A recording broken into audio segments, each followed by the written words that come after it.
বিমানবন্দরের নাম পরিবর্তন করে জিয়া আন্তর্জাতিক বিমানবন্দর করার দাবিতে রাজধানীতে মানববন্ধন হয়েছে। সকালে শাহজালাল বিমানবন্দরের পুলিশ বক্সের সামনে মানববন্ধনে অংশ নেন হাজারো মানুষ।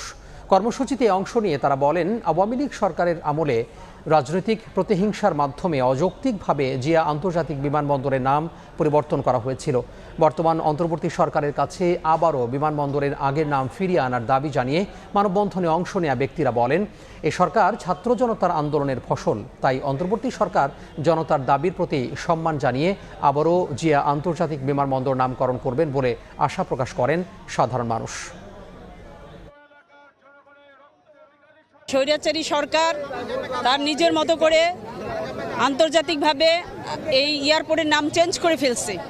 এখন আমাদের পুনরায় দাবি জিয়া আন্তর্জাতিক বিমানবন্দর হোক, এটাই আমাদের সবচেয়ে বড় চাওয়া পাওয়া।